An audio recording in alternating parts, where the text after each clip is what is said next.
Welcome to Dr. Creepen's dungeon. Well, it is said that ghosts don't haunt us. That's not how it works. They're present among us because we won't let them go. 4 terrifying ghostly tales for you this evening. Now later on we have Call My Name by Shadows in the Light 23. Then we have I Used to Think That Ghosts Don't Exist by Mammoth Formal 1. We round off with The Shepherd of Ghosts by W.D. Stevenson. But we begin with Can I Stay in Your Room by The Wizard of the Woods. Now, as always, before we begin, a word of caution. Tonight's stories may contain strong language, as well as descriptions of violence and horrific imagery. If that sounds like your kind of thing, then let's begin. Can I stay in your room? Mommy, can I stay in your room tonight? The walls won't stop staring at me. I sigh and roll out of bed. There's nothing in your room. Go back to sleep. But they won't stop staring. Come on. I take Will by the hand and guide him back to his room. Walls can't see. Well, they don't have eyes. Mine do. They do, and they keep looking at me. We cross the threshold of his doorway, and I set him up on the bed. Pictures of family, past and present, are hung, clustered around the room. See? Look. Will points to one of the pictures across from his bed. A large portrait of his great-great-grandmother, long deceased. Due to the way the picture was taken, she seems to stare at whatever the picture faces, in this case, Will's bed. That's just an old picture. I can't change that it looks like she's staring. You take it down, please. Please. I sigh. Sure. I reach to pull down the old portrait, and her eyes slowly lock with mine.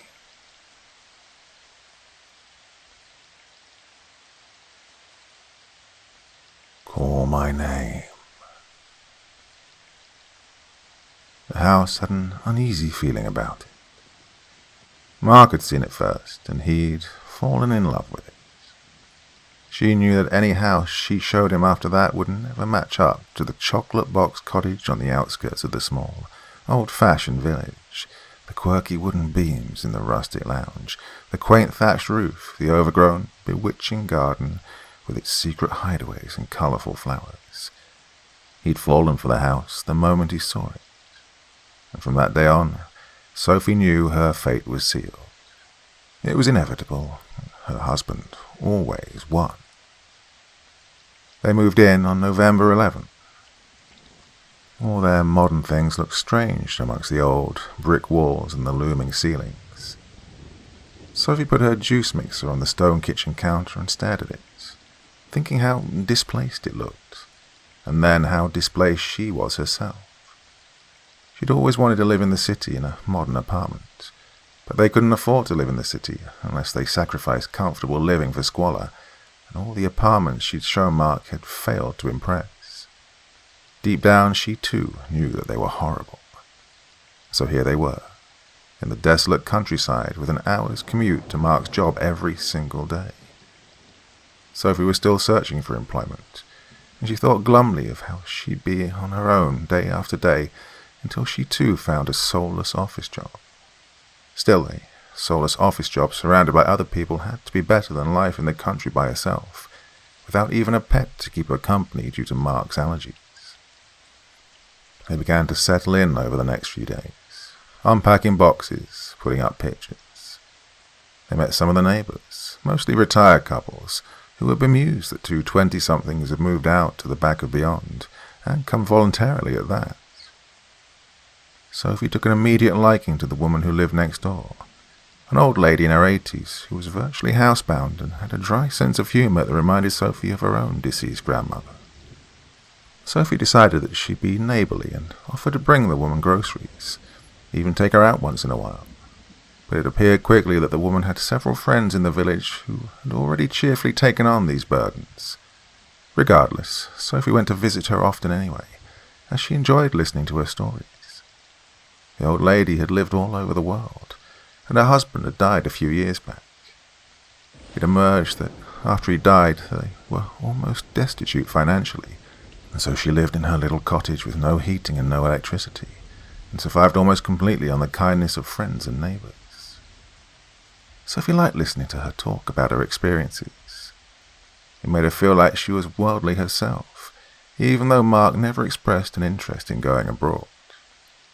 The old woman painted a colourful picture of the most exotic places Sophie could imagine, of cows roaming the streets in India, of African tribes dancing to the beat of a drum, of people more rural than they who lived off the land and were at one with nature. I've seen real-life voodoo dolls. I've danced naked around trees. I've participated in animal sacrifice. The strange practices of others have always fascinated me, the woman said to her, perhaps sometimes to my detriment. One day, however, they got on to discussing the village. Are you enjoying it here? The old lady asked. Sophie wasn't sure how to answer. She'd been living in the village for about 3 weeks by this point. Most days Mark was out, even on some weekends, and whenever he was home he was absolutely exhausted and locked into his own world. She felt very alone, but then she'd felt like that in her marriage for a very long time now. I'm getting used to it, she said, truthfully. How's the house? It's, well, it was spotless. She cleaned it every single day, for lack of anything else to do. But it was also cold and dark, and as the night started to draw in earlier and earlier, she found herself hurriedly shutting all the curtains and turning on the lights, for fear of what she might see out of the window. She had no idea why. The old woman waited for her answer, but she trailed off, leaving the sentence dangling in the dank air.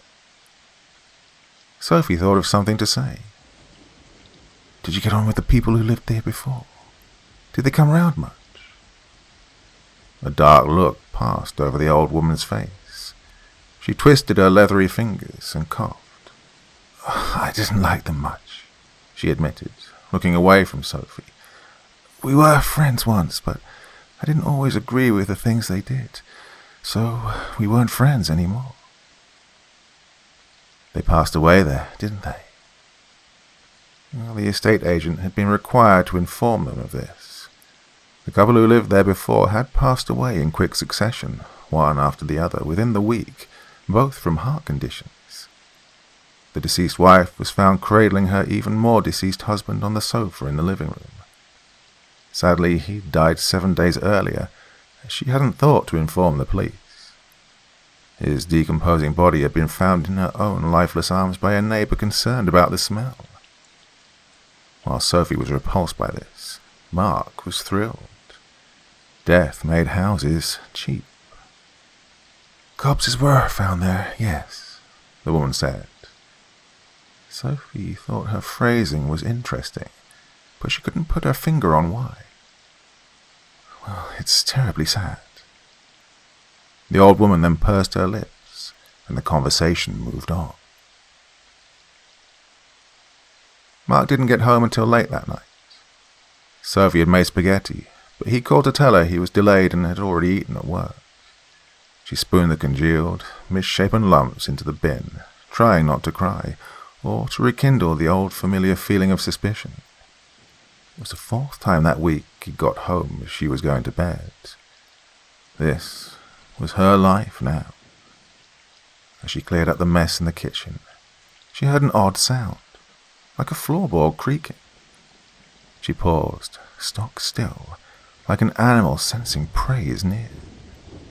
She breathed out, trying to pull herself together. It was common for floorboards to creak or radiators to gurgle, as the house was old, and it often made strange noises. And then she heard it. Sophie. She froze. Someone was calling her name. The E sound was elongated, like they were taunting her in a game of hide and seek. She stayed as still as possible, waiting for it to come again. It did not. Cautiously, she crept out of the kitchen into the hallway. She wondered whether she should arm herself with something and grabbed a pot plant. What she'd do with a pot plant she didn't know, but she felt better for holding it. "Who's there?" she called out. The house lay silent before her, giving nothing away. "Who is it?" She searched every room, but no one was there. She breathed out as she got to the bottom of the stairs and put the pot plant back in its place. Nobody was hiding. Loneliness did strange things to one's imagination. Over the next 3 weeks, she heard the sound twice more. The first time Mark was in the house as well, having a bath upstairs. She was in the kitchen again, making brownies to see if it would appease his bad moods. It was Sunday afternoon, a day of rest. Mark's work phone and his laptop lay across the kitchen table, and it had buzzed 3 times already in the time she'd been out of the room. Sophie wouldn't have been surprised if he needed to go back to the office today. She stood there over the stove. She heard it again. "Sophie." The sound was far away, yet she knew it was her name. At first she thought it was Mark, and went to find him. He was lying in the tub, reading the news on his iPad. "Did you call me?" she asked. Her heart was pounding a little. "What?" "I asked if you called me." "No, don't think so." She nodded and left him to it. She felt a prickly feeling crawling up her arms. It had to have been the house. The sound was coming from far away and was most likely just the pipes gurgling. The second time was a couple of days later. This time she and Mark were lying in bed. She was lying, unsatisfied, in the scratchy sheets, trying to sleep after their all-too-quick lovemaking. Mark was already snoring. "Sophie."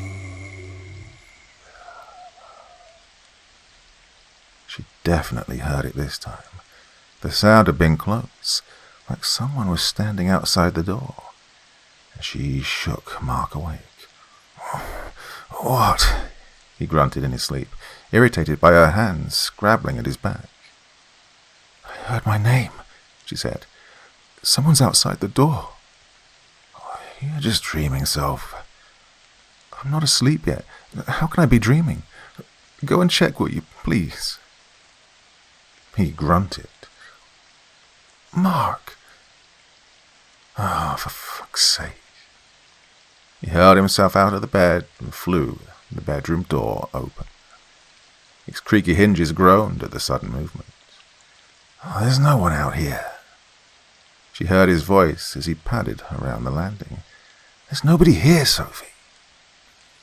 He stood in the doorway, his large frame blocking most of the light behind him. For a second, Sophie thought she could see a figure advancing up the stairs, something dark and slow. But then he moved, and there was nothing. "Oh, you're just imagining things," he told her, turning off the lights and clambering back into the itchy sheets. "I'm not, Mark. I heard someone. I've heard it 3 times now." "Sophie, you know what you're like. You make things up. None of it's real, is it?" She knew what he was referring to. The last time she'd made things up, as he put it. "Mark, this place frightens me." But he wasn't listening anymore. In another couple of minutes, he was back to sleep. Sophie stayed awake the whole night, staring at the door. A few days later, Sophie went on another visit to see her elderly neighbor. Today, she didn't find her in good spirits. The old woman sat hunched over the fire, her wispy hair poking out of the bun she'd tied at the back of her head, her face pale and sickly. "What's wrong?" Sophie asked her. "I'm not feeling very well," she replied. "Why? What's happened?" "I'm old. I'll get older and I'll get sicker. And then I won't get old anymore. Her voice was resigned in a way that conflicted with her usually positive spirits. How are you getting on? She asked Sophie, changing the subject. You feel more at home yet? Sophie sighed, wanting desperately to confide in someone. She sat down on the armchair opposite, ready to relinquish her woes. No, if I'm being honest, she said. If anything, I feel worse. I've been hearing things. What kind of things? The woman's attention was pricked. She tilted her withered head away from the fire in Sophie's direction. Sophie suddenly noticed how blue her eyes were. She would have been pretty once. I've been hearing someone calling my name, but nobody's there. Oh, is that so? The woman didn't look surprised, just sad. Like what Sophie had said was as inevitable as her own ill health. I know it's an old house, Sophie continued, but I know what I'm hearing.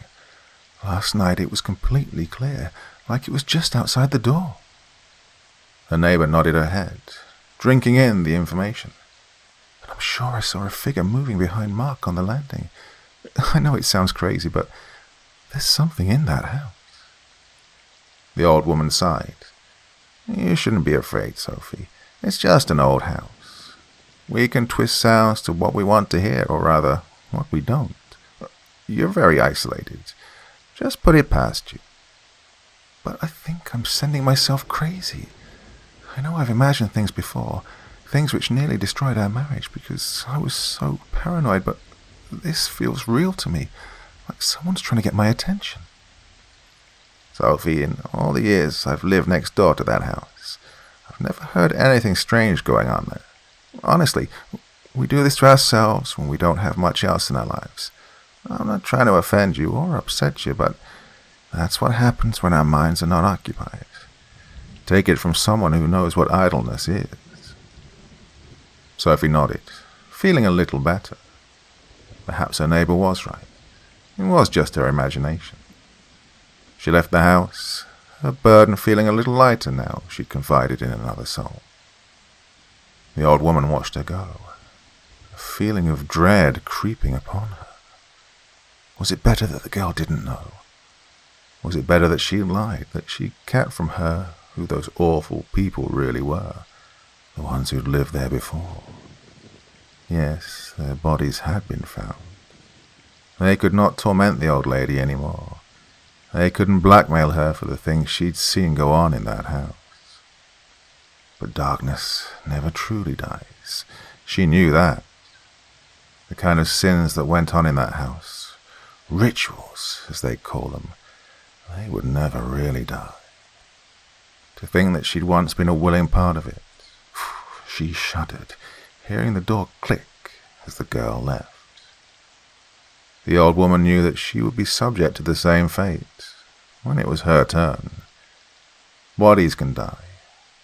Other parts of you never will. They'd been living in the cottage for 3 months when Sophie found them. The underwear with a lipstick mark on them.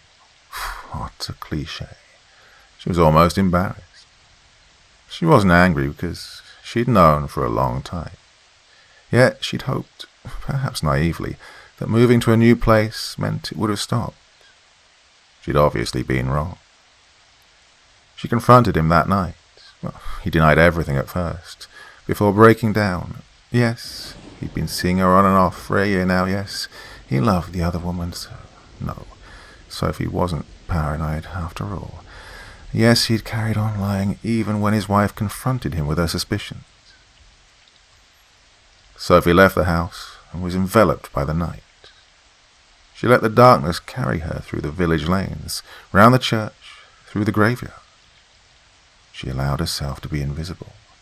After all, in Mark's eyes, she already was. Mark splashed his face with cold water in the upstairs bathroom. Christ, had he really been so stupid? He always checked his underwear. He showered after every encounter. He kept his condoms hidden in the boot of his car. He'd obviously been tired after he got in and flung them in the laundry hamper without thinking. And he'd got away with it last time. He'd talked her out of it, made her think she was just paranoid. Had he destroyed his marriage? He cursed himself. It was then, as he was standing in the cool of the bathroom, that he heard it. Mark.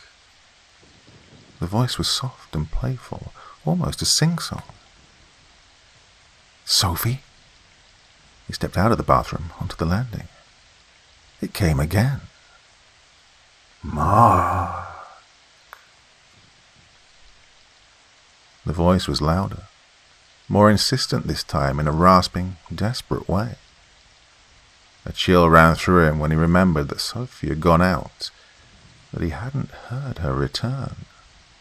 Yet it sounded like her voice. Was she calling him for forgiveness? He skulked down the stairs, following the direction of the sound. Mark. It was coming from the lounge. He was quite sure of that.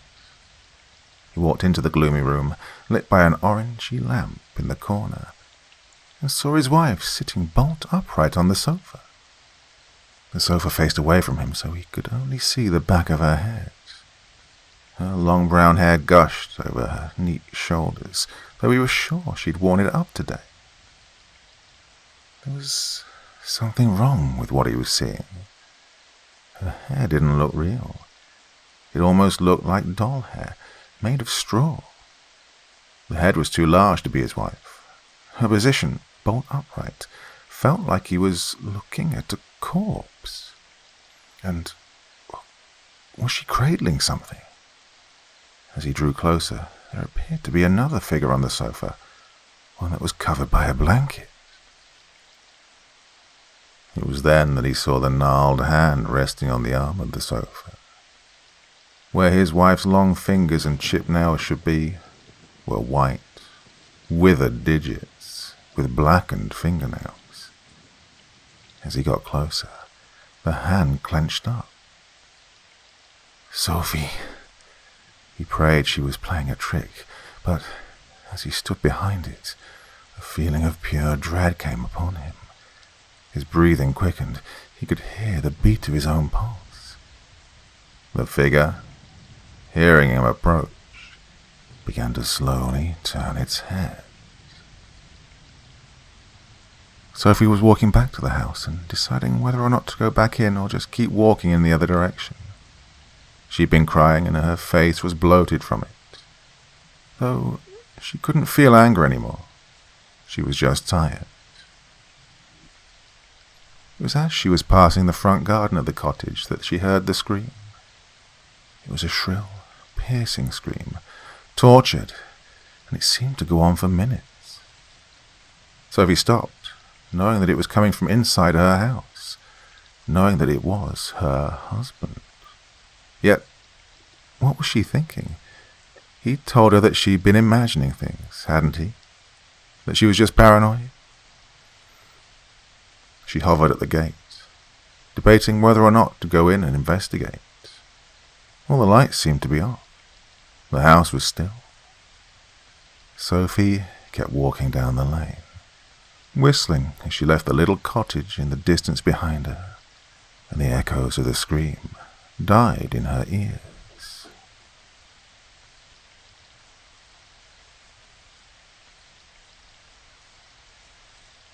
The Shepherd of Ghosts.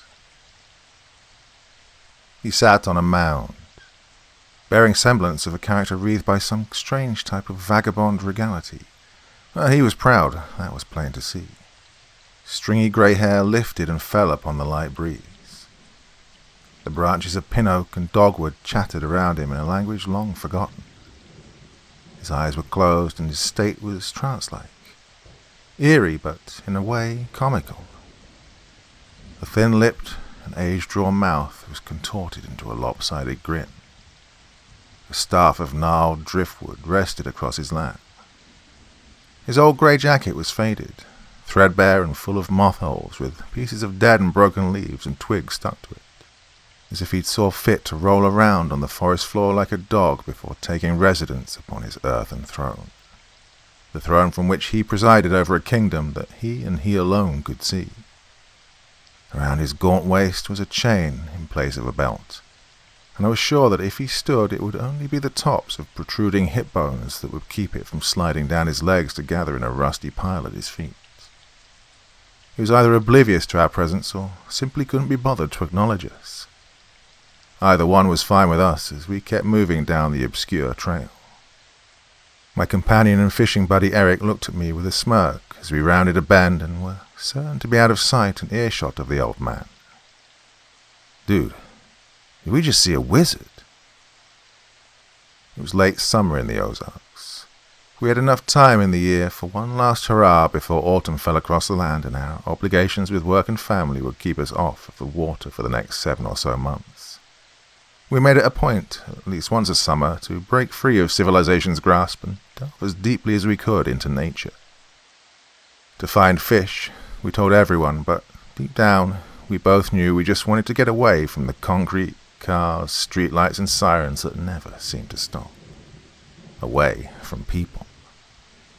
We chose fly fishing as our outlet, not because of any moral objection to any other form of aquatic pursuit, but simply because the gear was light, packable, and we could keep a week's worth of tackle in little more than a vest pocket. We skirted the Fourche La Fave River, scaling boulders and rock slides, slipping through mud and gravel.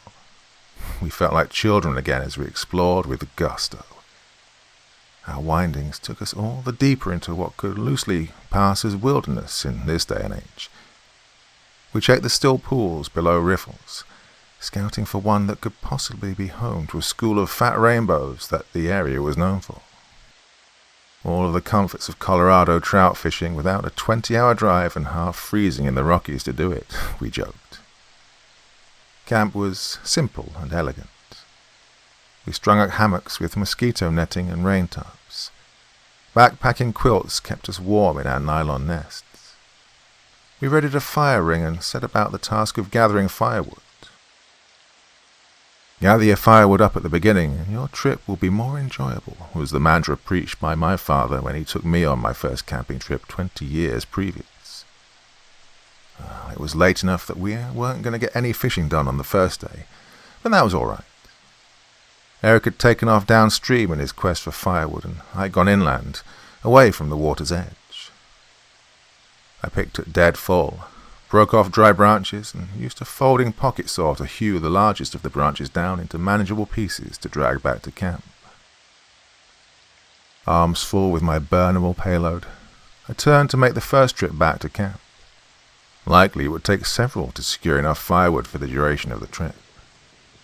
I stepped around a boulder, peering through the fingers of wood that did their best to obscure my view, when I let out a shout and jumped backwards, dropping everything I carried. "The hell?" My words came as a reflex more than a thought-out construct. "Your boys ought to be careful out here when the water's up. It's a lonesome place," the man from the mound said in a scratchy voice that dripped with deep hill-jack accents.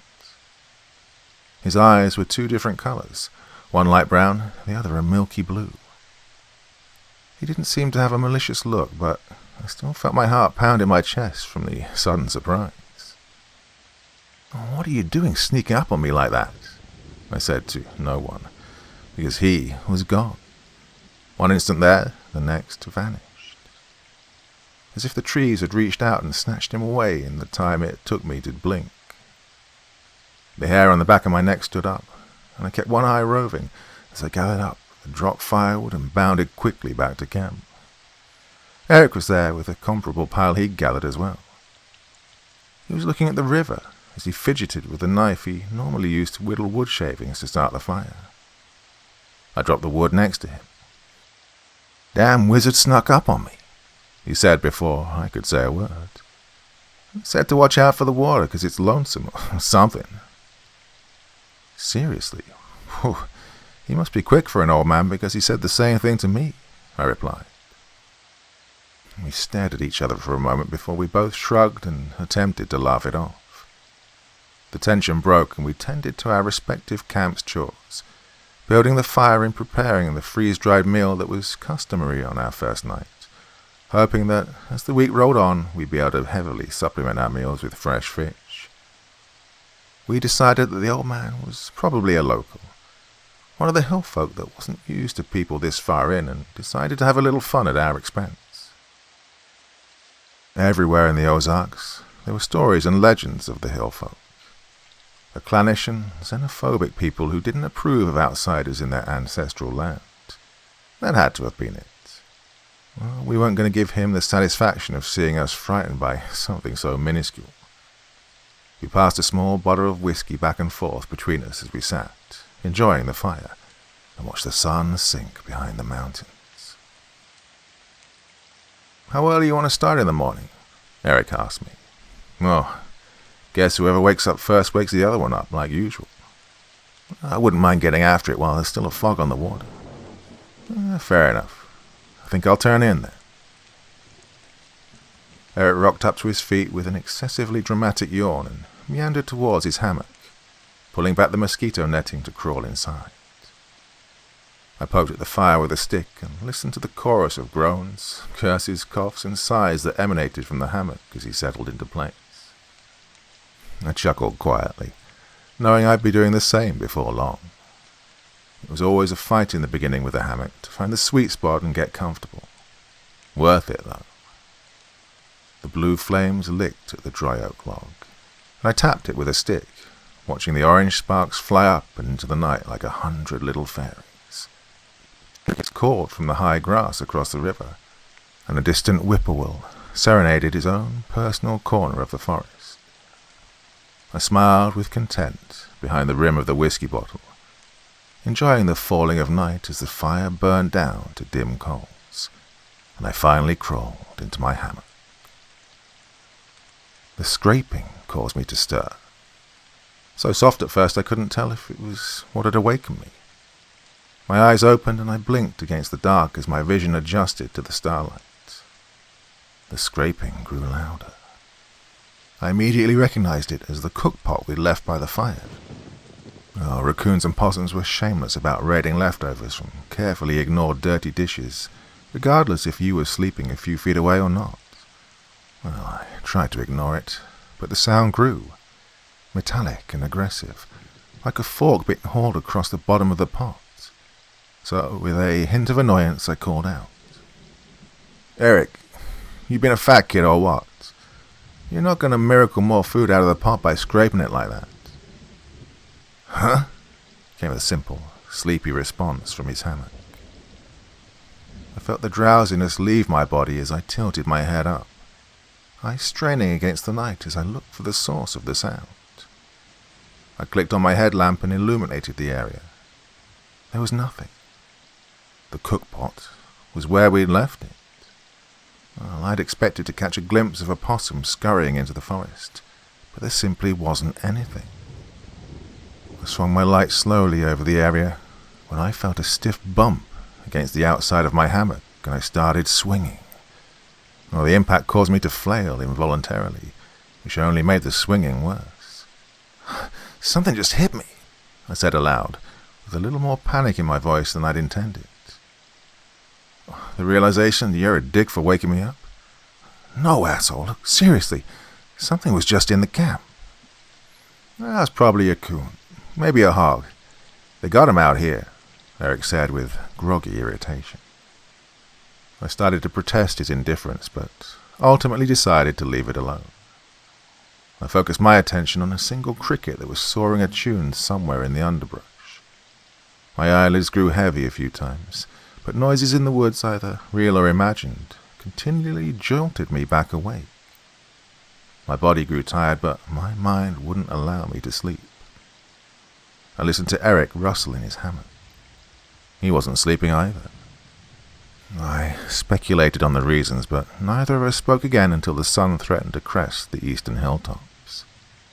The night sounds were fading, but there was a lull before the sounds of early morning fell into their place. It occurred. Suddenly. It wasn't close, but neither was it quite far enough away when it happened. A shrill, ear-splitting screech echoed through the trees and caused a jagged ripple to form on the surface of the water. Eric and I both came up out of our hammocks, which swung erratically, fighting via physics to hold us in as we struggled to get out, both essentially being puked out into heaps on the ground. "So, I take it you heard it too," Eric said as he looked at me with a feeble attempt at humor. "The hell do you think that was?" I asked as I scanned the trees that ringed our camp. "No idea. Hawk fighting a black bear, maybe? Sow with babies?" "Oh, could be. Never heard a sow make that kind of noise." "You ever heard a sow make any type of noise?" Eric accusatorially asked me. No," I admitted. Truthfully, I had no idea what the vocal range of a feral hog consisted of. I wasn't a hardened, seasoned pioneer born of the same vein as Daniel Boone. Well, I liked hiking, fishing, and camping on weekends, and that was about it. Although Eric tried to play himself off as a rough-and-tumble frontiersman, I knew he was the same way. "What do you want to do?" I asked. "Well, we're up.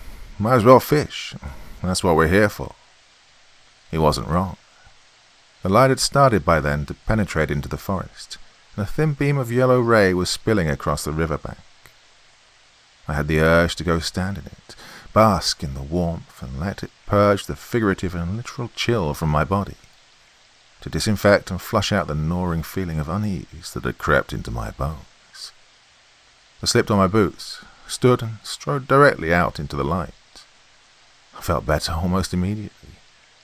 Jay was pecking at the fire ring with a stick, rousing the coals as he spoke. "Hey, child of light, you want breakfast or are we going to get right to it?" "Let's do it." We waded into the river. The water was breathtakingly cold at first, but as the sun climbed, so did the heat and humidity. After an adjustment period, it felt nice to dunk into the clear water, to wash away the sweat and deer flies that circled our faces like tiny vultures. We waded for miles, casting our lines, cracking jokes, reminiscing about past adventures and telling good-natured lies. A fly cast, when done correctly, is a thing of beauty. It's a sport that borders on art. Rather than athletically depositing your fly where you wish it to be by force, you paint the actions in long, smooth strokes, trusting in the final product. Throughout the day I thought I saw glimpses of things that came to the corner of my eye, lingering on the fringes of my vision until I tried to look directly at them. Every flick of my gaze or turn of my head was met with emptiness for the effort. A flash of color, a clandestine movement, the flitting of a shape. It was unnerving, but I was also tired. The brain does funny things when running on a very real lack of sleep. I'd catch Eric from time to time focusing on the tree line above the river. When I questioned him about it, he'd shake his head. As the day wore on, the feeling of unease came back. I didn't just think we were being watched. I knew we were. Eric felt it too. Our jokes and laughter tapered off more and more with each passing hour. Our fly casting had grown stiff and mechanical. Somewhere there were eyes boring into us, and the movements in the shadows maintained their surreptitious presence just out of sight. We had fish in the creel basket, and rather than continue downstream, we subconsciously worked back upriver towards the camp. That was uncharacteristic of us, but neither of us said a word until we could see the hammocks swaying gently as we'd left them. "Home, sweet home," Eric said as he slogged ashore, me right behind him toting the creel basket housing the day's catch. The minimalist diet of trail mix and cereal bars that had sustained us while wading had us working at a deficit that was audible in the form of rumbling stomachs. The thought of fresh fire-cooked fish and potatoes completely bulldozed for a time the eerie vibes that pulsed through the valley all around us. I gutted the trout, peeling the bloodlines off of the backbone with my thumb and rinsing them in the flowing river water. Eric was the designated firemaster, and he coaxed the flames into life and added wood. Butter, garlic, rosemary and aluminum foil, a dash of seasoned salt and white pepper. The simple things that put a Michelin-rated restaurant to shame when you're on the riverbank.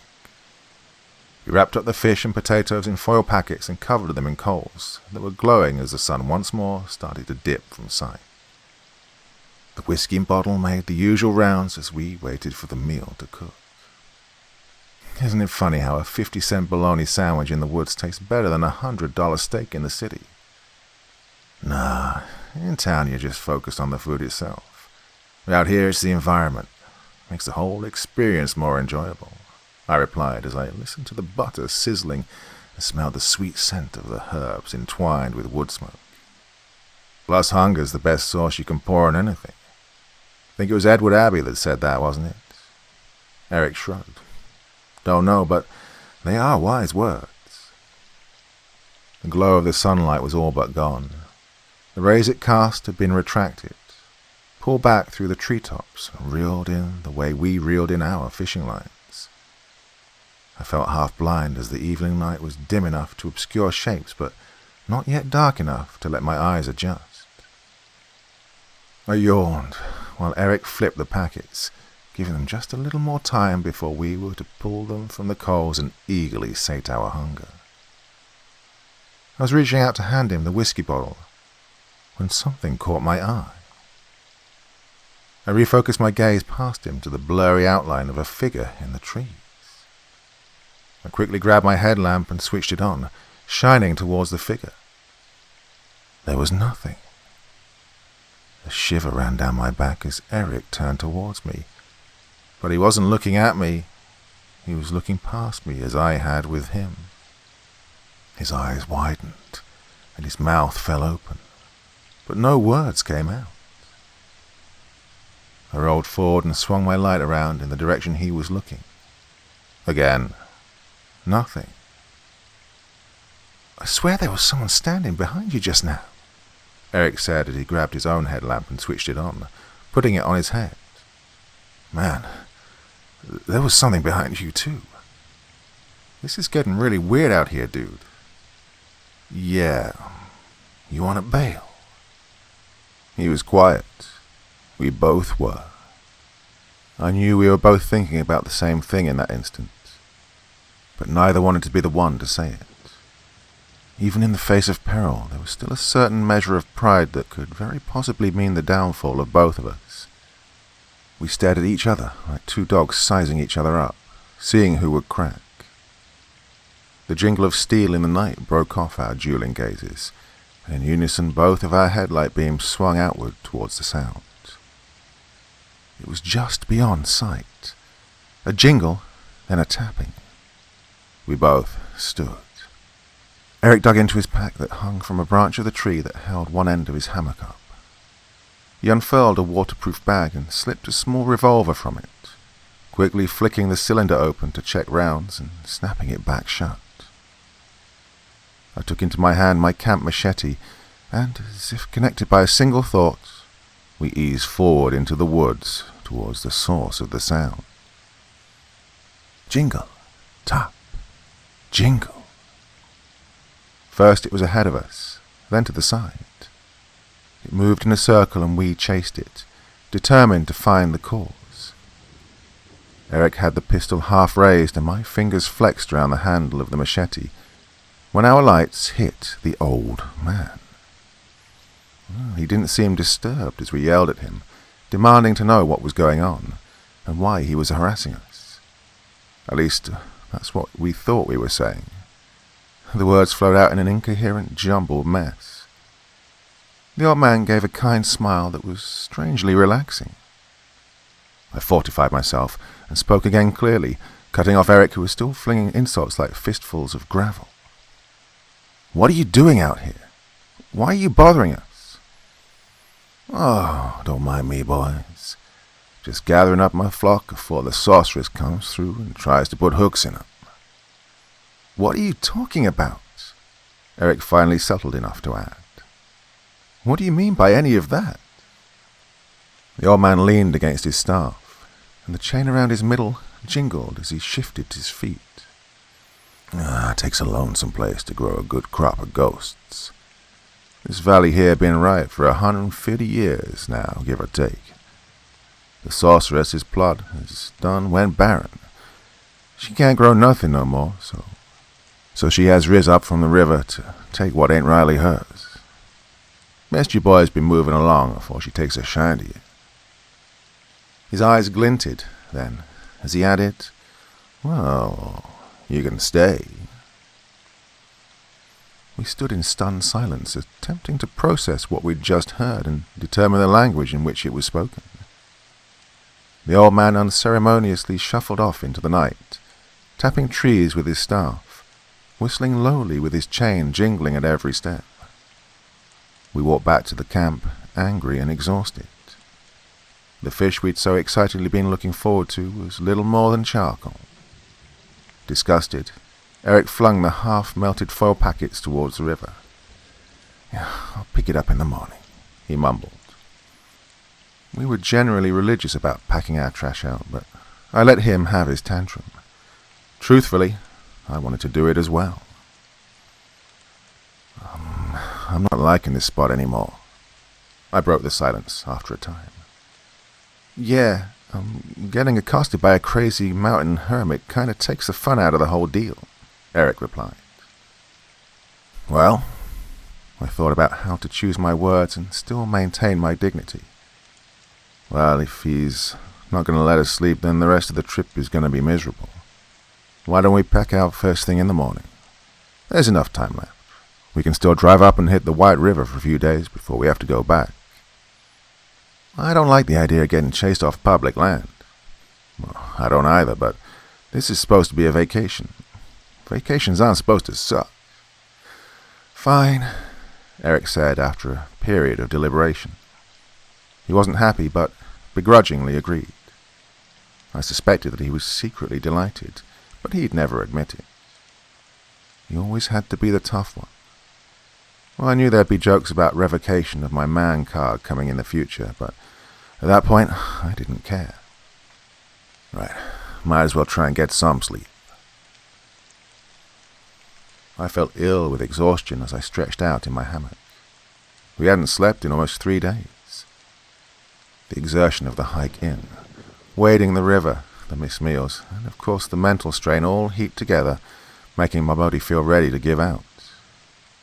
It wasn't just a normal tired, it was a deep tired. A depletion that made you feel like you were wearing a suit made of lead. Every little movement seemed to take a concentrated effort and twice the energy that it should have. I desperately needed sleep. I tried to sleep. When I closed my eyes, I saw vaguely humanoid figures gyrating in my mind's eye. When I opened my eyes, they were gone. I shifted beneath the wrapping of my quilt and faced to the side, squeezing my eyes closed. The characters were still there, more defined. Eye sockets were hollow and void, maws opened where mouths should have been, stretching inhumanly far. I rolled over again, fighting to keep my eyes shut, thinking that if I could just power through the hallucinations, then I could find sleep. More gathered, circling around me. My brain yelled at them to go away, but they merely stared, maws agape, twisted over and over in soundless screams. I couldn't take it anymore and opened my eyes. I looked upwards towards the moonless sky, rubbing my face. I felt defeated and angry. The fatigue that bored through my body was uncompromising. The night was completely silent. There were no sounds of crickets or frogs. The whippoorwill was gone. An eerie stillness blanketed the forest. Until the footsteps. They weren't defined. I can't even really say that one could hear them so much as feel them. Light and ginger against the rocky soil. 1 pair, then 2 pairs. I squinted into the blackness and could see nothing. For the first time I began to feel fear. I could hear feet dragging and stomping, the numbers growing and milling just beyond sight, like they were waiting. The earth began pulsating, like a heartbeat. A single resounding clap came from the edge of my consciousness, still concealed behind an opaque veil. I could feel a drum beat, a great savage drum. Then came the marching. In rhythm with the drum, they marched, whatever they were. It grew louder and louder. I could feel it reverberating in my chest. My hammock moved as I felt something hit it. I tried to sit up, but couldn't. The hammock was jostled back and forth as the legions marched around it, bouncing and swinging harshly. It felt like hands were pushing and pulling me, and I was thrashed against the ropes that held me to the trees. I saw a light. Eric had turned his headlamp on, and I could see his hammock pitching and yawing just as mine was. The beam of his light illuminated nothing, but flickered with the appearance of people walking in front of it, blocking the light in bursts. The drumbeat was deafening. Eric and I yelled, but our words were lost in the chaos. Rocks and branches tipped over, the undergrowth parted, and at the edge of the beyond we could hear brutal cries.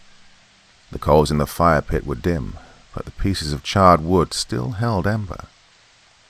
Something caused the remaining wood to shift, and sparks flew up, framing a menacing figure with eyes that absorbed the sparks. It held them, molded them. It leered at us, and the very real shriek that burst forth was terrifying. We fought against the pummeled hammocks that undulated within the ocean of the unseen. I drew a pocket knife and began cutting my way out. The ripping of nylon was a beacon of freedom as I fell to the ground and scrambled to my feet, running barefoot into the woods. I glanced back only long enough to see Eric being dragged up from the ground where he'd fallen. He was held aloft, the consuming blackness seeming to prop him up as he thrashed against it. His headlamp fell to the ground and aimed upward to shine on his writhing body. I could see the depthless and formless tendrils of black wrapping around him. I was able to see him look at me, horror and disbelief in his eyes. His face wasn't pleading in that split second. It was strangely accepting, even relieved. I saw him nod and mouth the words, "Go." The rocks and branches of the forest floor tore at my feet. I staggered, bouncing like a pinball off of trees that I couldn't see. I felt hands on me, pushing me this way and that. Some felt soft, others were stiff, as if I were being shoved out of annoyance. At that moment I didn't care what was happening, I just knew I needed to get out of there. I needed to figure out how to regroup and go back for Eric. The drums were still pounding. I realized they'd never stopped. When I closed my eyes, I saw columns of ghostly figures, in line, marching. Columns of them, stepping in time with the drum beat. I thought I could even hear the haunting melody of a flute somewhere in the depths of the commotion. Everything seemed like a drunken memory. I couldn't focus directly on anything. I only saw flashes when I closed my eyes. Felt it all instead of seeing. I was losing my mind. I pressed forward until I tripped over a rotten log. I felt my head bounce off of a stone, and I laid there while blood began pooling around the side of my face. My chest heaved, and I gasped for breath, trying to pull it into my lungs so that I could get up and keep going. I tried to rise, and my arms quit me. I rolled over onto my back and laid there, defeated. My body was done. I was ducking in and out of consciousness. Oh, I tried. The jingle of a chain was very real, the clearest sensation I'd experienced since the whole thing had begun. I turned my throbbing head towards it, and, to be honest, I couldn't tell if my eyes were open or shut. The old man was there. He'd changed. He didn't appear to be the frail old hillbilly from earlier. His long, wispy hair was brushed and tucked behind his ears. A wide-brimmed hat banded with a golden rope and crossed sword insignia pinned it all in place. He wore a spotless grey coat secured by 2 rows of brass buttons that clinked against a bugle hanging from a strap.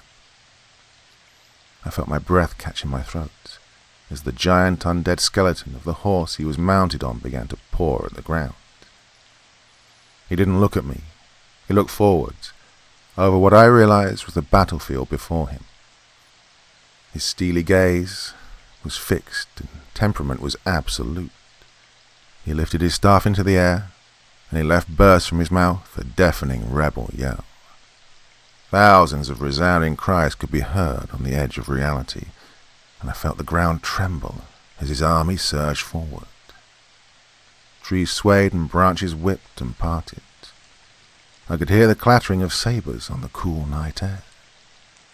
I faded as the battle grew distant, laying there alone. At one point I thought I felt several sets of hands picking me up, and I had the sensation of floating before merciful sleep finally claimed me. It was a sterile and dreamless sleep that didn't last long. I felt myself being jostled against a hard surface as I opened my eyes. I was in the back of an old buckboard wagon. The ancient planks were stained and worn smooth. I sat up with a groan, lightly touching my head where I'd been bumped when it fell. I winced in pain as I looked around. Dawn was coming. The old man sat on the seat looking again like the disheveled wizard he'd previously appeared to be. He clutched a set of old leather reins in his hands, clucking at the undead team of horses that pulled the wagon down an abandoned logging road. I pressed myself back against the sidewalk. "What's going on? What happened? Where are you taking me?" I stammered, words falling out of my mouth. Don't worry, boy. We're getting you taken care of. There ain't no place to be out here."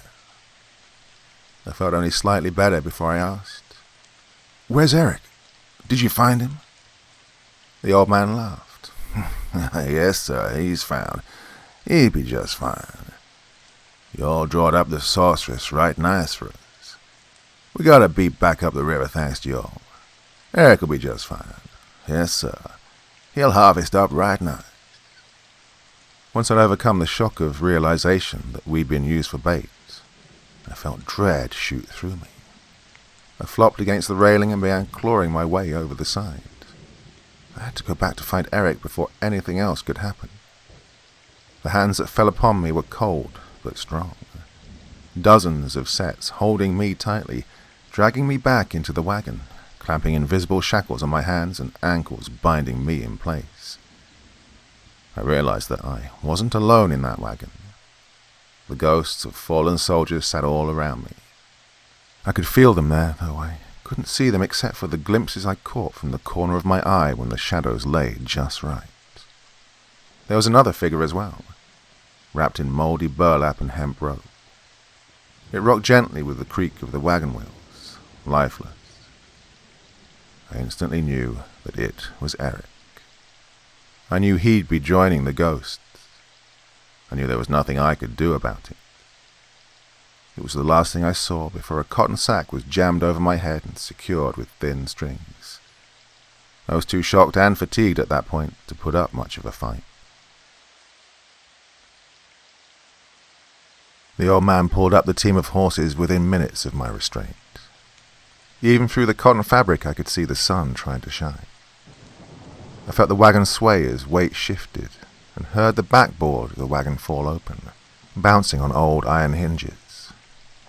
I felt a harsh tugging at the invisible shackles. I was dragged from the back of the wagon like a prisoner of war. I staggered to my feet after hitting the ground. A sharp shovel in the middle of my back pushed me forward. I could almost hear the chill chime of iron chains that clacked with every step I took. I didn't know if I was being led by the old man or by his troops. It didn't matter much, I thought. I stumbled over an obstacle, jabbing the still bare toes of my foot, and was jerked back upright. The ground beneath my feet had changed, from soil and dirt to what felt to be smooth stone. And the air had changed. It was musty. I heard hinges squeak and fell beneath the force of another shove. A door slammed behind me and a lock jiggled. I lifted both my hands to my face as I rolled onto my side, peeling the cotton sack off of my head and throwing it across what became evident to be a cell. I looked around, blinking. I was alone. I felt alone as well. The presence of ghosts had faded away. I assumed it was due to the light that was seeping through the warped planks that made up my cell. I was thirsty, beyond hungry, and didn't feel as though I had the strength to do anything but absently watch the dusty haze that lifted into the beams of light, swirling lazily whenever I waved a restrained hand through it. I watched through the gaps that time had widened between the rough, hand-hewn planks that made up the walls of the ramshackle cabin. I saw the old man striding about with purpose. His shoulders and back were hunched, but he moved with the speed of someone young and fit. His chain jingled and he whistled merrily. I felt sick to my stomach as I saw him drag Eric's corpse from the back of the wagon. He hit the ground with an emphatic thud, and he wretched it one step at a time towards a pile of freshly excavated dirt. He giggled and danced a jig after sliding Eric head first into a narrow hole. It looked like the ground had swallowed my friend, head down and feet up, so that he came to rest vertical and upside down. The sound of a shovel cutting into the dirt caused me to shudder. I felt a pang of sorrow with every shovelful of dirt the old man scooped into the grave. He sang a tune to himself as he worked, carrying on like he was planting a garden. When the hole was full, he took the remainder of the dirt and shaped it into a mound. The shovel was discarded, and he took into his hand his staff again. He scratched at the mound with the tip of it in small circles before admiring his handiwork with a satisfied nod. He turned then, shifted himself, and sat upon the mound. Bearing semblance of a character wreathed by some strange type of vagabond regality, my eyes widened, and my heart leapt into my throat as he closed his eyes and entered a trance-like state. A thin-lipped and age-drawn mouth contorted into a lopsided grin. I sat back against the wall, my hands dropping into my lap with the rustle of iron from another plane. My head just lolled to the side, and I just sat there. There was nothing else to do. The day wore on. At one point there was a brief rain shower. I crawled around my cell, lapping like an animal at each drop of water that streamed in and fell from the leaky roof, relishing the fact that the sweltering heat had lessened. There was no airflow in my cell, and until the rain came I'd been fairly certain that I'd die of a heat stroke. Maybe that was the plan, to simply let me expire so I may be planted upside down just as Eric was. The dryness had left my mouth by the time the rain shower moved away. The old man hadn't moved the entire time, but still looked to be bone dry. I began tracing the edges of the boards with my finger, looking for any weakness I could exploit. I thought escape could be a possibility as long as I managed to do it before the sun set. I pressed my forehead against the wall and squinted through a gap toward the sky. I didn't have long. I worked a small flat stone loose from the floor where the mortar had cracked decades before, and with it I began digging at a rotten section of planking. I didn't need to bore completely through the wall, I thought. I just needed to loosen it enough to expose the nail heads. If I could break them off, I could remove the whole plank and squeeze out. That'd be the plan. With one eye on the task at hand, the other on the old man on the mound, I began to work. It was much harder than I thought it was going to be, much more time-consuming. The sun was threatening to drop from view, and I was becoming desperate. I pulled at the plank, bashed on the nail heads with the rock, and dug at the mortar at the stone footing. The supernatural chain still somehow bound my wrists and ankles. I wasn't sure how. Some magic I didn't understand, I supposed. The shadows were stretching, and it was becoming dark in my cell rapidly. I wouldn't have much time, and I was beginning to feel the restless stirring of the old man's flock. He must have felt it too, because he jumped up from the mound he'd sat on all day and meandered off, tapping his staff against the tree trunks and rocks, whistling lowly and humming. I saw that as my opportunity to go. With both feet I kicked at the plank. It didn't budge, and pain shot through my heels. I ignored it and kicked again and again, clenching my jaw. I was about to give up when the plank fell away, seemingly on its own. I stared at the gap momentarily before I hurled myself at it. I exhaled every bit of breath I could and squeezed through the narrow slot, tattering my shirt and ripping skin from my shoulders and chest. I'd made it outside, and I ran. I didn't know where I was nor the direction I was going, but I didn't care. The adrenaline kept me from noticing my shredded feet and the jagged strips of flesh on my chest. My lungs burned. I ran so far, and I finally felt a glimmer of hope. I was going to make it out of the woods. I collapsed in a heap as I felt the impact in the pit of my stomach. I curled up and dry heaved. The force of the blow was sudden and powerful. My shackles were snatched upwards, and I rolled over onto my back as I was pulled across the forest floor. When I closed my eyes, I could see the blurry figures that flanked me to either side, see the two that were dragging me, marching me in matching steps. I felt delirious as I was hoisted up and thrown into the saddle that sat atop a massive undead horse that tossed its head anxiously. The head looked like little more than dry and sunken strips of hide hugging a bleached skull. I felt the rope placed round my neck and tightened until the knot was snug. The whispers on the breeze came to my ears, voices faintly shouting, "Deserter! Deserter!" In my mind, I could see angry soldiers wielding torches, could see them throwing the rope over a tree branch, pulling it taut and tying it off at the base of the tree. My body stretched upward as they pulled. Behind closed eyes, I could see one of them smack the horse on the rump and sent it loping forward. I felt myself being jerked from the saddle, swinging like a gurgling, kicking puppet on a string. I couldn't breathe, and though I tried to claw at the rope, my fingers could find nothing to grasp. I tried to scream, but no sound came out. My eyes rolled back in my head as I struggled for breath. I hit the ground. I could still feel the noose dangling from my neck, but the pressure was gone. My shackles were being pulled again. I half scrambled and was half hauled through the woods until I collapsed. Couldn't go any further. All of a sudden, it felt like I was floating, drifting between the trees and over the boulders. I realized I could see then. I must have been near enough to death to lift the veil for a fleeting moment. I was being carried across the shoulders of a man covered in dirt. The soldiers gathered in a pack that followed but stayed back, commanded by some unseen force. I heard a jingle and a tapping. I saw the old man herding them like livestock. His eyes glowed in the dark and his voice was saturating. The men feel betrayed. They don't know no better. It ain't their fault. All they understand is what they used to be. Yeah, this is a lonesome place. Best you get on now, before I take a shine to you.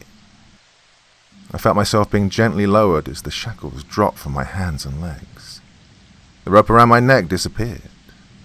I rubbed my wrists as the veil descended again. I still couldn't speak. My throat felt torn. The face of the old man was filled with rancor. It was blatantly clear that I wasn't going to get another offer. There was a subtle pulling at my shirt, and I limped off into the woods, away from the old man and away from his flock of spirits. Little by little I gained ground as the night trudged on. I picked my way, feeling as if I was being guided. The feeling was tenuous, but it was there.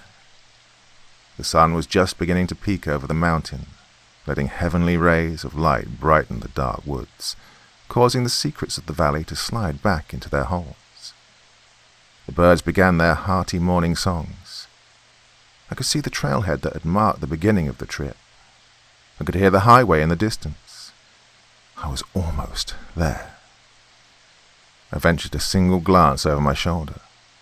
I saw a blurry figure. It loomed on the edge of my vision, hugging tight to the last shine of distant darkness. It waved at me as it faded away like lifting fog from the surface of the water. Burned away by the warmth of the daylight, I was already starting to feel seep into me. I whispered, "Thanks, Eric," and walked the rest of the way on my own.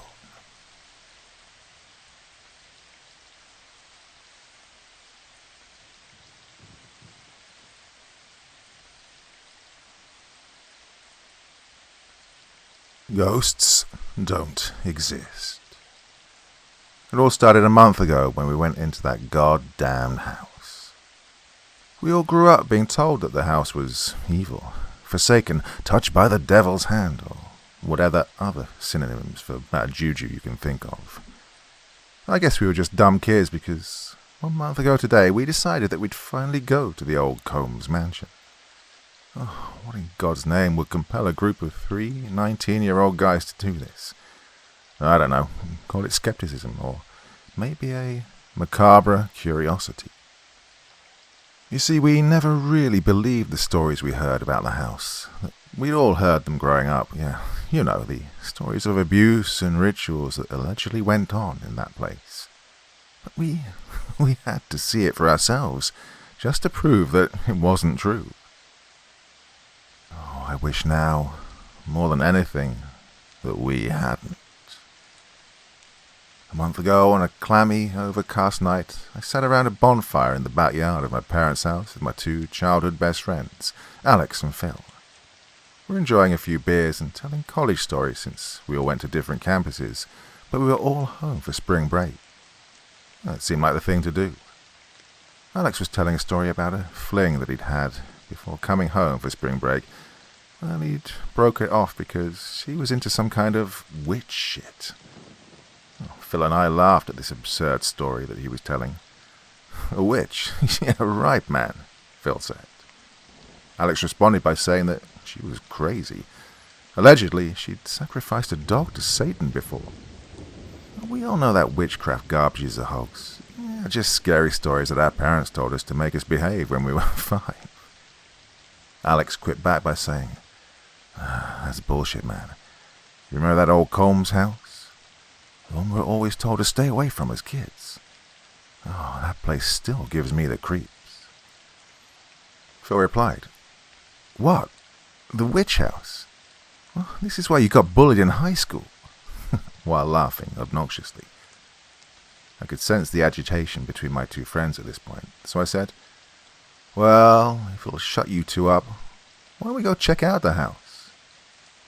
Phil replied immediately with, Dude, hell yeah, and pulled out the keys to his Subaru. Well, at this point, Alex looked concerned, all color draining from his face. He weakly said, You know, guys, well, it's getting late. I think I'm going to go home. Ah, you're such a girl, Phil exclaimed loudly. Dude, come on. Why are you being such a bitch? I rolled my eyes. Phil was always such a clown. Fuck you, man, Alex exclaimed in an annoyed voice. I'll go to the stupid house. After a few minutes, we all piled into Phil's car, throwing a 12-pack in the back seat for good measure. We drove for what seemed like an eternity, even though it was only about a 20-minute drive. Well, naturally, we drank the entire time. The old Combs house was only 13 miles from town, and it was allegedly haunted by the ghost of a long-dead family member who was rumored to be a witch back in the day. As we drove, it got darker the further we got from the streetlights. It also got quieter the closer we got to the house. Eventually, all we heard was the rattle of the old car going down the back road. Finally, we got to the house and began driving up the long, crumbling cobblestone driveway. The driveway seemed to go on for a mile, but maybe that was just because we got to go 2 miles an hour not to blow out a tire. On the driveway was shrouded in trees, half dead from the winter that had just ended. Yo, Phil, why's your car such a piece of shit? Alex yelled from the back seat. It's better than yours, bicycle boy, Phil retorted. And then we saw it.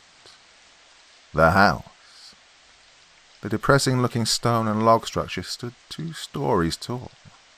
Most of the windows had been broken, and half of the roof was caved in on account of the large tree sitting on it.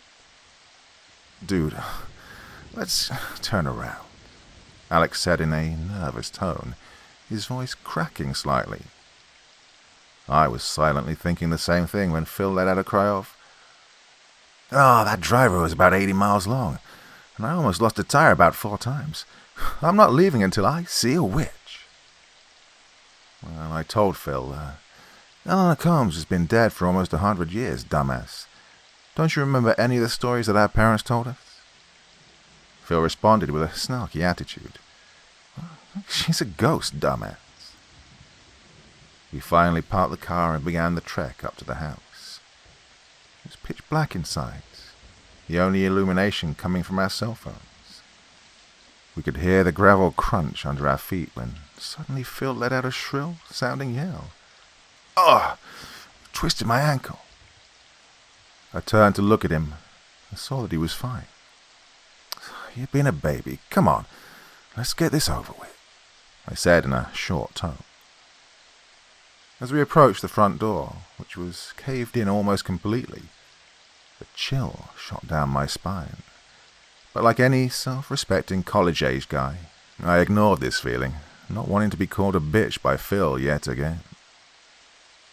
We had to climb through the caved-in door, and when we got in, we were immediately faced with a shroud of blackness. "I can't see shit," Alex said. "Hold on, I have a flashlight on my phone," I said as I pulled out my phone and turned it on. The others all did the same. "Holy shit, how long has this place been abandoned?" Phil asked as he moved his light across the room, illuminating a dusty, moldy living room that was littered with broken furniture. "Don't know. Maybe 75 years, I said, despite being completely clueless. We kept looking around the room and the surrounding hallways. It was just a dusty old house. No pentagrams, dead ghosts, or sacrifices to be seen. Phil began to rummage through the cabinet, and Alex looked at some of the old-timey portraits on the wall. "Yo, guys, check this out," Phil said while holding up a small doll that he'd found in a cabinet. I knew something was wrong with this doll as soon as I laid eyes on it. It was stained brown, almost like blood had dried on it. Is that real hair?" I asked, sheepishly. "I don't know," Phil replied, sounding almost as nervous as I was at this point.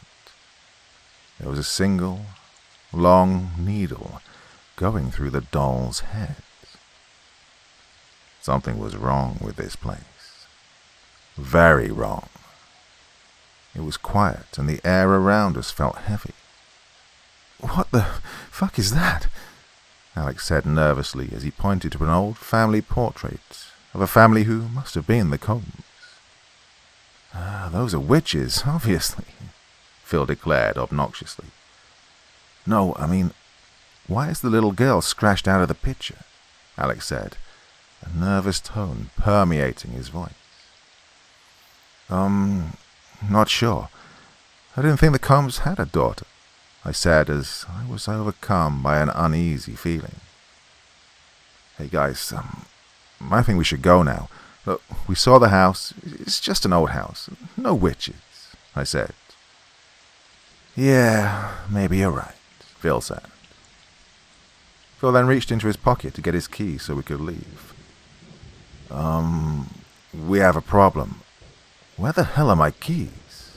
he asked, while sounding extremely tense. "Well, you probably dropped them while you were rummaging around in that stupid cabinet," I said. Phil bent down and began looking around on the floor, his flashlight illuminating the damp, moldy floorboards. "What is that?" Alex asked as Phil's light floated over a handle on the floor underneath the cabinet. Looks like a trap door," Phil said. And then, out of nowhere, a sickening feeling of dread mixed with an insatiable curiosity hit me, as if there was some kind of terrible secret I just had to know, hidden underneath that door. "I'm going down there. Help me move this cabinet, guys," I said. "No chance in hell," Alex exclaimed in sheer panic at this point. I was getting angry at this point. God, well, we should have just left. But I remember saying, "Alex, you better fucking help me or else." Phil just stood there quietly, looking very nervous, until finally he chimed in. "All right, man, look, just calm down. We'll help you," I heard Alex exclaim under his breath. "What the hell is the matter with you, man?" Well, I didn't know. Something had just come over me. A horrible feeling. Rage. Disgust. I finally mustered up the courage and replied. "I don't know, man. There's something wrong with this place, and I think we'll find out if we move this drawer." We moved the dresser, and what we found, dear God, I wish we hadn't. Upon opening the trapdoor that was hidden underneath the cabinets, we found human remains, partially skeletal and partially preserved. "Oh my God!" Alex yelled. "What? That's a fucking corpse!" Phil screamed. I panicked, overcome by a sense that something truly horrible had happened here. I illuminated the body with my flashlight. It appeared to be a girl, a small girl, maybe 5 foot tall, wearing a grey, tattered gown, with the same brownish bloodstains that were on the doll. It looked just like the doll Phil had found earlier. "What is that?"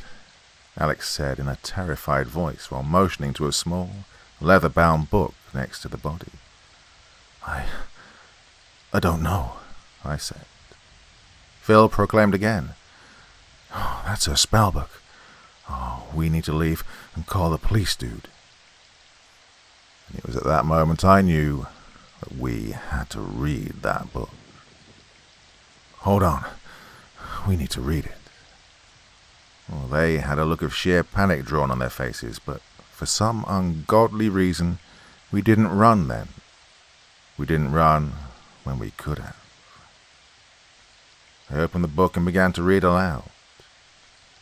"To my dearest daughter, I'm so sorry, but you had to be kept away from the world."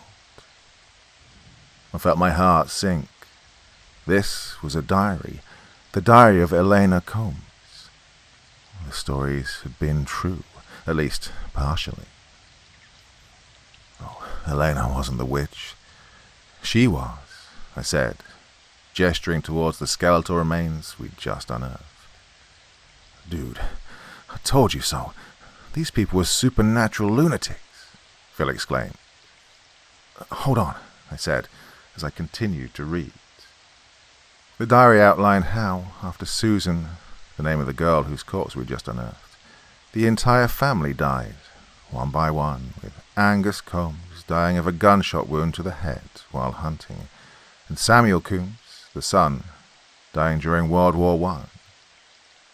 "The needle through the doll's head." Phil's voice cracked. "No way, man." I continued to read. Elena had gone mad in her grief. She locked her daughter in her room for years until finally she made a tree fall on the house when she caused a terrible storm. Following this, Elena she let her daughter starve to death in her own home and buried the body under the floorboards. But according to the diary, it took a long time for Susan to die, because she'd eaten her fingers and parts of her flesh. "The tree," Alex muttered, looking up towards the ceiling, which had a massive hole in it with the limbs of a large, dead willow dangling through it. I then looked down at the hands of the corpse. She had just one finger. I took a deep breath before I finished reading. I felt as though I had an obligation to tell the poor girl's story at this point, but also I was full of a sense of dread. He concluded thus: "To whom finds this diary, you have found her, and may God save your soul."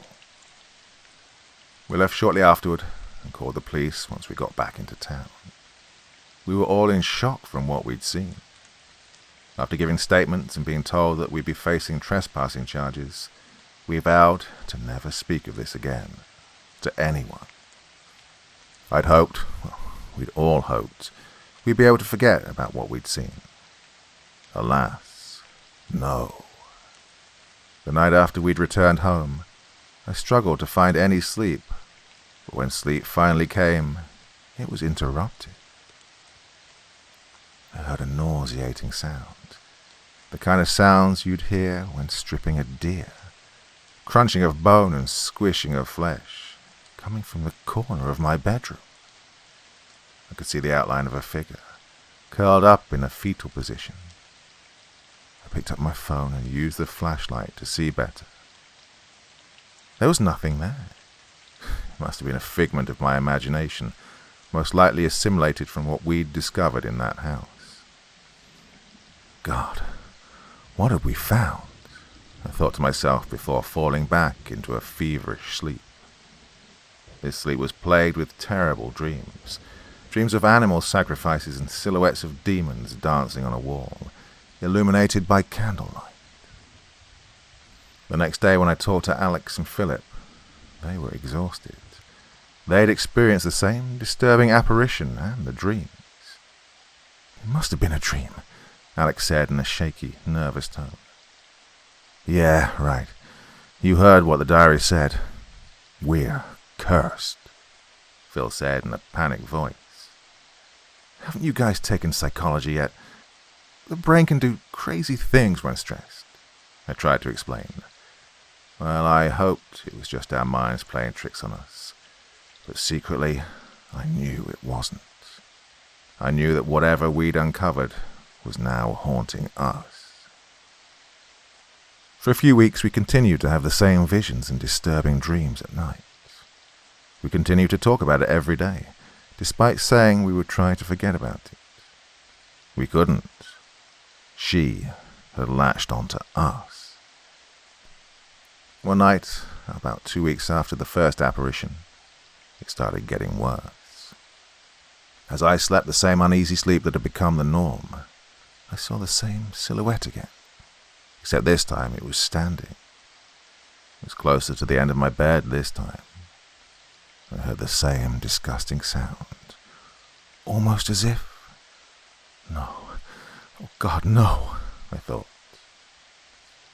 I picked up my phone off the nightstand and used it to illuminate this figure in front of me, and I wish I hadn't.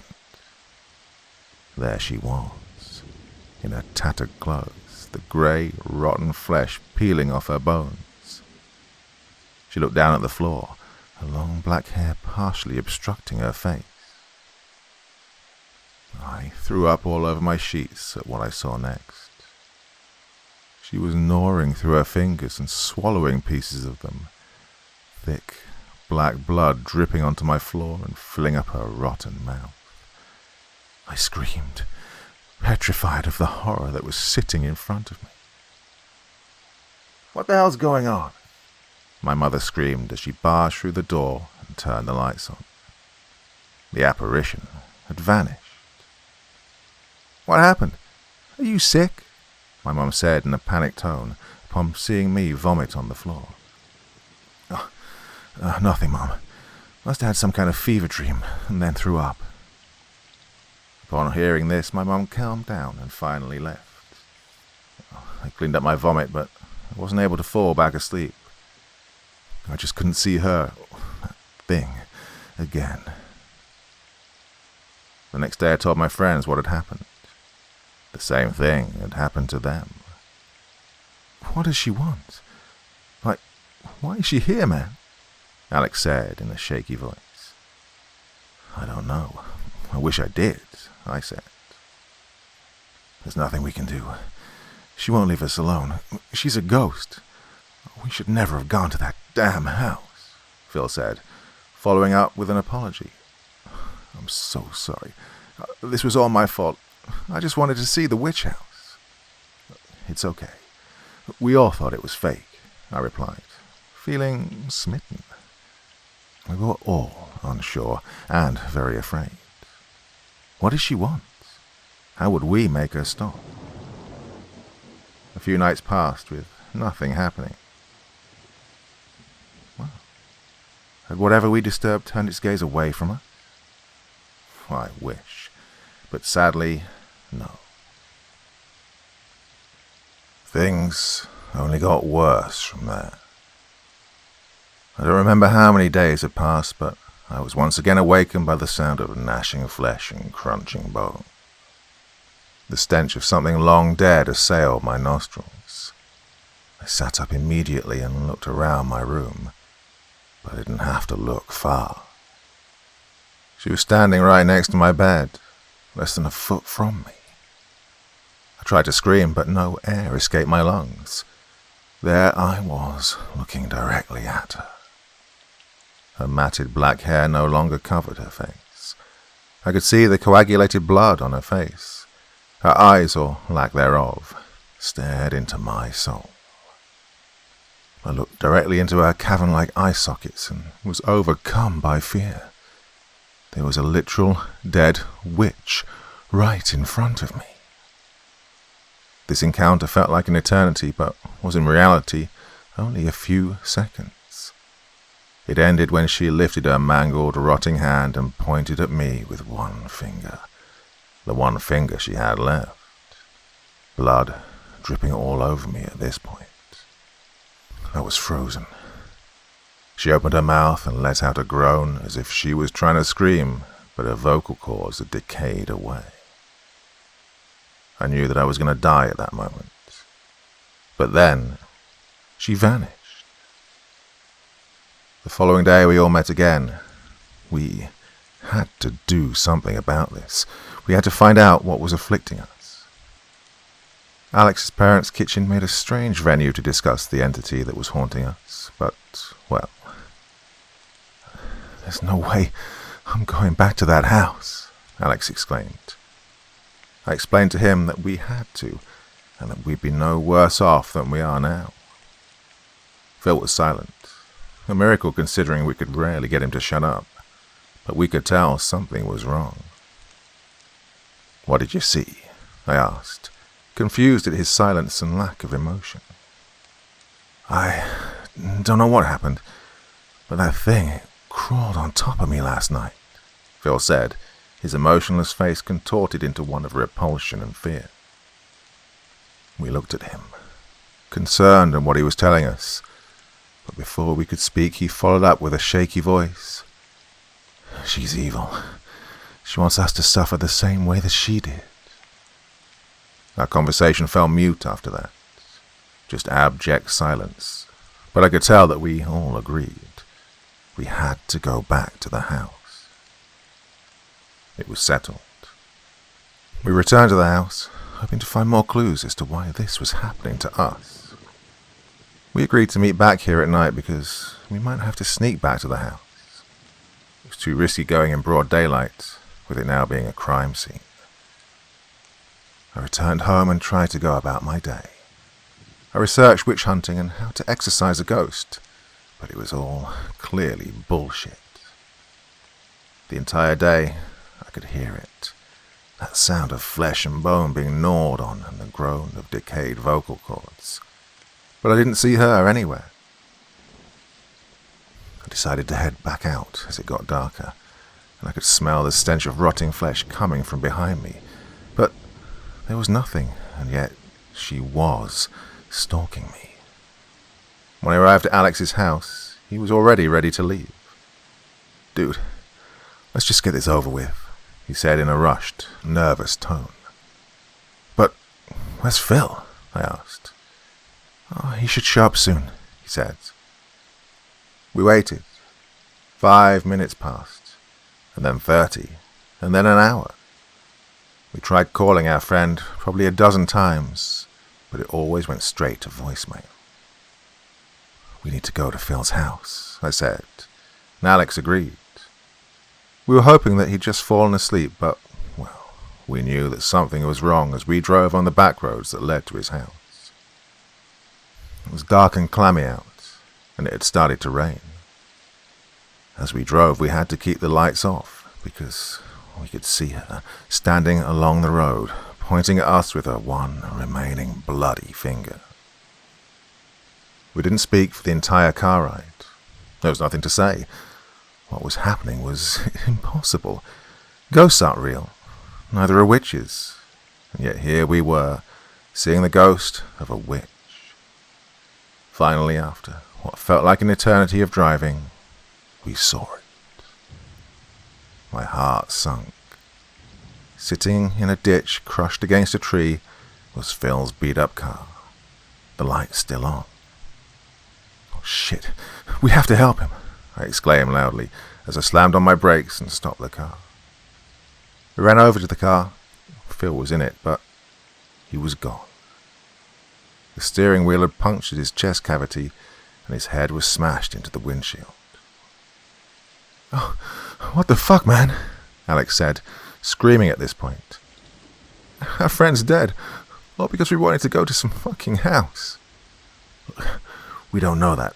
Maybe he just lost control," I replied, knowing that I was just lying to myself. I knew that he had seen her. But then it hit me. Phil's hands were wrapped around the steering wheel. His fingerless hands, well, all except for one, which was outstretched and pointing to a small clearing. There she was, staring at us. She was illuminated by the headlights from Phil's car, and I was terrified. This thing had killed our best friend. She smiled a sickening, twisted grin, black blood flowing out from her mouth of rotten teeth. We ran and got into my car and sped off, almost going off the road at several points. Finally, when we got far enough away, we called 911. We found a spot to pull off the road and wait for the ambulance. Finally, we saw the lights of the ambulance coming our way. Once they passed us, we followed them to the crash site. When we arrived, we were horrified to find that Phil's body was gone. "Do you think that she took him? Could he still be alive?" Alex whispered, not wanting to be overheard by the paramedics. I didn't know. I had no idea what could have happened. Did Phil somehow survive the crash? No, that was impossible. He was dead. Anyone with injuries like that would be dead. I don't know, I said, trying to sound as collected as possible. After being questioned by the medics, the police arrived and asked us even more questions. Well, we answered them to the best of our ability, but we had no real answers for them. "We need to go to the house. This has gone far enough," I told Alex. "Yeah, right. Let's go," he replied. The drive there was tense, nerve-wracking. So much had happened in the past month. "What are we going to do, man?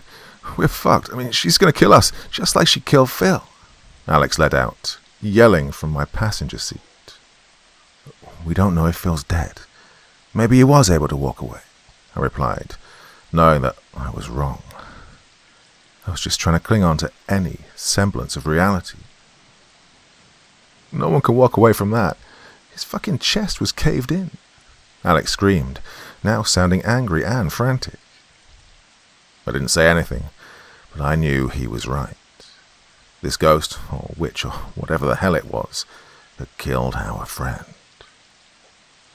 We finally arrived at the house. The drive took what felt like an eternity.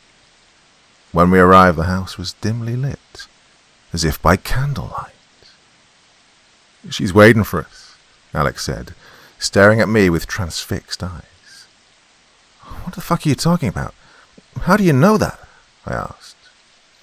"Why else would there be lights on in that place?" Alex yelled back at me. He was right. But we had to go inside. We needed answers. What other hope did we have? We sprinted up the dilapidated cobblestone driveway, not caring if we fell or broke our legs. We dove through the broken front door and were greeted immediately by the stench of decay. I looked around the house.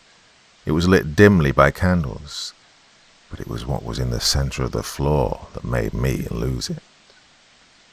Laying in some kind of sigil on the floor that was drawn in blood was Phil's body. My heart sank. Standing directly above Phil's corpse was the ghost, groaning in a haunting, rhythmic manner as if saying some kind of incantation. Alex yelled as he lunged at her, but he ended up stumbling over Phil's body and passing directly through the apparition. But she vanished at the very least. "We need to get out of here. We need to get his body out of here too. I'm not leaving him behind," Alex said, still frantic after what had just happened. "Yeah, you're right. Let's go," I said, as we grabbed Phil's remains and carried him out of the door. Alex tried desperately to call the police after this, but it was no use. There was no signal. "Oh, fuck," Alex let out a cry, bursting into tears and falling to the ground. I wanted to curl into a ball and let that thing take me at that moment. None of this could be real. This just couldn't be happening. "You need to get help. We have to get out of here," I told Alex. We finally got up, and we did the only thing that we could think of. We put Phil's remains in the trunk and tried to leave.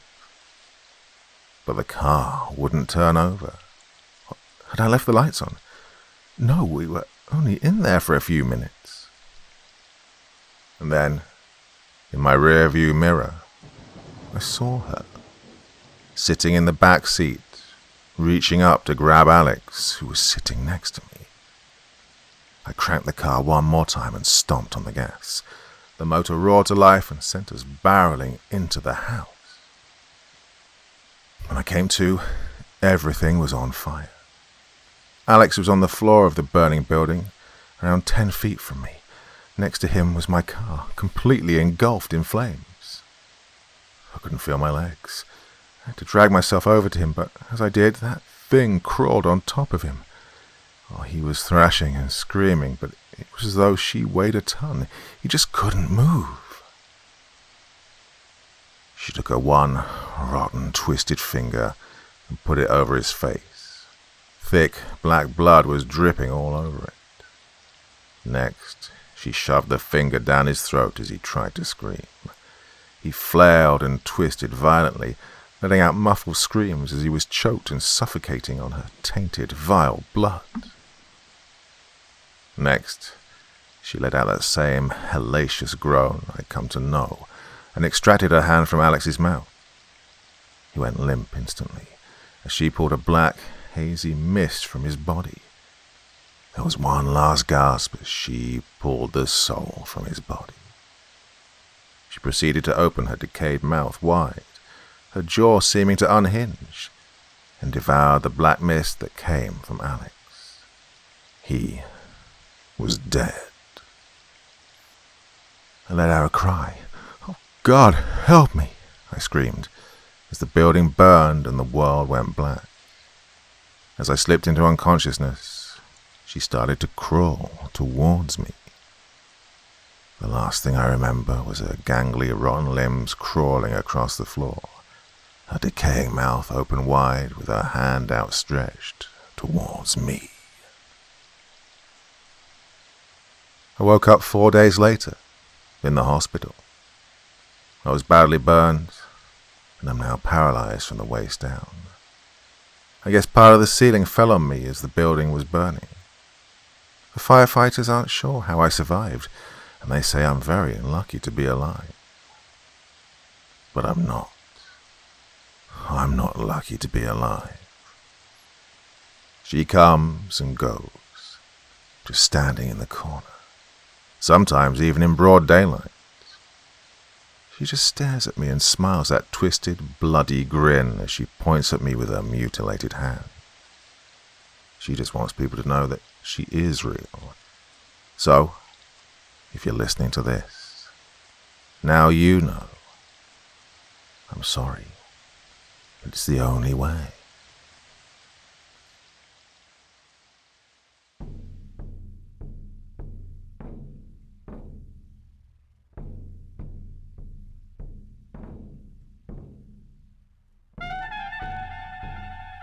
And so once again, we reach the end of tonight's podcast. My thanks as always to the authors of those wonderful stories, and to you for taking the time to listen. Now, I'd ask one small favor of you. Wherever you get your podcast from, please write a few nice words and leave a 5-star review, as it really helps the podcast. That's it for this week, but I'll be back again same time, same place, and I do so hope you'll join me once more. Until next time, sweet dreams and bye-bye.